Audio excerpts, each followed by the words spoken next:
Professor Mascaro, há 30 anos deixava de existir a União Soviética.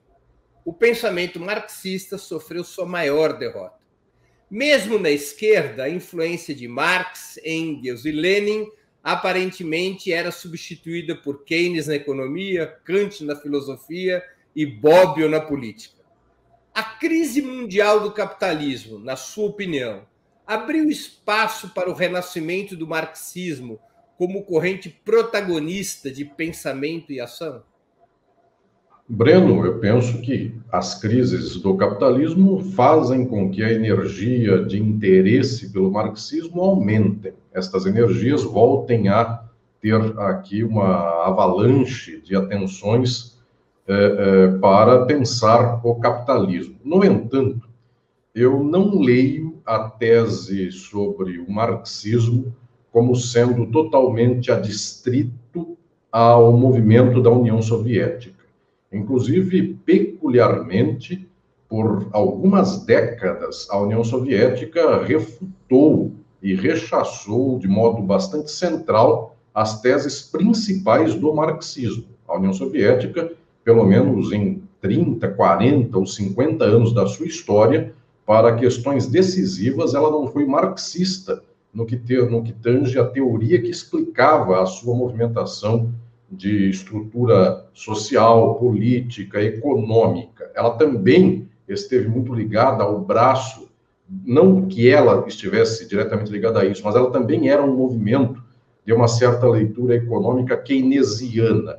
Então, eu, muito pelo contrário, diria que o marxismo, enquanto teoria, enquanto processo de gestação de um pensamento crítico do capitalismo, é verdade, ele sofreu uma espécie de baque, uma espécie de derrota muito grande com as caídas de países que se reputavam socialistas, como a União Soviética.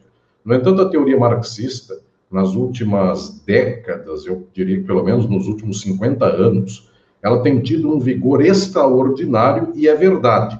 A universidade deu as costas a esse vigor teórico. Os partidos políticos e os movimentos sociais também deram as costas a esta dinâmica de compreensão científica sobre a sociedade, de tal modo que, embora as teses, as descobertas, a cientificidade do entendimento do capitalismo tenha tudo isso se desenvolvido muito, mais ou menos há uma dissociação entre as demandas sociais e as ações políticas e sociais e o que o marxismo tem desenvolvido e tem descoberto, de tal modo que, via de regra, o que se chama de esquerda, já desde a década de 80, não é só no Brasil, é no mundo, é uma esquerda liberal, é uma esquerda que defende a ordem burguesa capitalista e, portanto, o marxismo é altamente refratário desta leitura e essa leitura se põe altamente refratária ao marxismo. Então, há aqui, sim, uma desconexão praticamente plena entre o que é esquerda hoje e o que é marxismo. Sim, aproveitando e pegando uma carona nessa sua colocação, o que nós podemos observar é que o recuo da esquerda, portanto, não foi apenas no plano teórico, ocorreu em termos práticos, de programa político. Deixou-se de defender uma perspectiva anticapitalista, socialista, para se propor diversas variáveis de um capitalismo humanizado. Você acha que estão dadas as condições e a necessidade de mudar esse jogo? A todo momento. Eu penso, inclusive, que não é uma espécie de relógio que marca a data para as condições mudarem. O capitalismo, ele porta a crise. Esta talvez seja uma leitura fundamental para compreendermos a sociabilidade contemporânea e a economia do capitalismo. É uma leitura distinta daquela de matriz, eu chamaria de centro-esquerda liberal. O próprio Breno lembrou aqui de leituras como a keynesiana, a kantiana, de Bobbio e outras mais. São só exemplos, essas aí, há muitas outras. Pois bem, essas matrizes creem que existe uma estabilidade na sociedade capitalista e, de vez em quando, existem crises. A leitura mais sofisticada, mais radical, demonstra que a crise ela é o elemento central da reprodução da sociedade capitalista. Então, não é que há uma estabilidade, de vez em quando, ela é pontuada por momentos críticos. A crise é o modelo da reprodução do capital. O capital precisa, inclusive, da crise como forma e estratégia de acumulação, porque em havendo crise, alguém quebra, e em quebrando, a outra pessoa que não quebrou toma isso pelas mãos e acumula de modo ainda melhor. Então, por exemplo, a crise da pandemia, que está no contexto de uma crise econômica, ela é ótima para o capital. Vários brasileiros se tornaram bilionários em um ano. Isso é chocante, porque nós só vemos a desgraça social, o povo entrando na extrema pobreza e tem gente nadando de braçada nessa crise. Então, a crise é uma estratégia ótima da reprodução. E por causa disso, como ela é constante, a todo momento ela existe, então não há algum momento ideal no qual se diga agora, com esta crise, o povo acorda. Agora, com esta crise, as pessoas se mudam, se alteram. Eu sei reconhecer que alguns picos de crise, porque há, efetivamente, picos maiores que outros, há movimentações de placas tectônicas do capital que, eventualmente, causam um terremoto maior do que outras. Tudo isso está no nível quantitativo. Há quantidades diferentes em cada crise. No entanto, os elementos centrais para superarmos esta sociabilidade, eles já são dados só com a sociabilidade.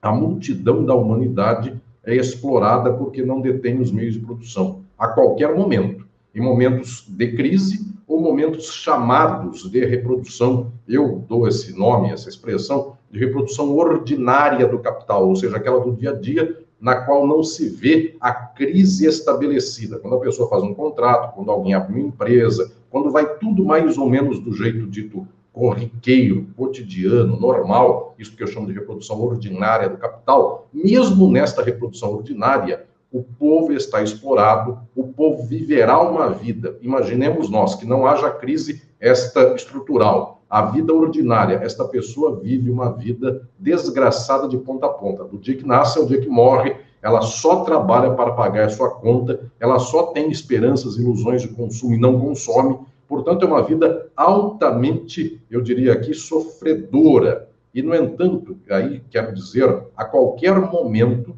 os elementos centrais da transformação já estão dados. Esta é, inclusive, uma descoberta leninista. Nós podemos fazer a revolução em qualquer espaço do capitalismo a qualquer tempo, sabendo, obviamente, que momentos de crise podem catapultar, os elementos revolucionários, e outros momentos ordinários também podem não fazer este ensejo, mas também ao contrário. Momentos de crise podem fazer com que a sociedade se reagrupe em horizontes de extrema-direita, de repressão profunda. Em vários países do mundo isso acontece reiteradamente, e em momentos ordinários, eventualmente, se pode tentar mobilizar o povo nas bases. Então, o que eu quero dizer é que qualquer momento é o momento de pensarmos as estratégias de transformação, porque nunca chegará o dia ideal. Se alguém disser, o Brasil precisa chegar no fundo do poço para que o povo acorde, já morreram 500 mil pessoas na pandemia, no mínimo. Essas contas estão por baixo. O povo está desempregado, não tem mais fundo do poço. E tem, a sociedade vai cavucando. Então não há o dia ideal no qual chega-se no fundo do poço e o trampolim faz com que se levante. Ou há as estratégias e meios de mobilização popular, de encadeamento de processos de transformação a qualquer tempo e aproveitando a circunstância do momento, ou então, quem não sabe para onde chegar, pode bater qualquer vento, e esse vento não vai ajudar, seja vento da crise, seja vento da bonança, nenhum desses ventos ajuda a chegar no local aonde não se quer chegar.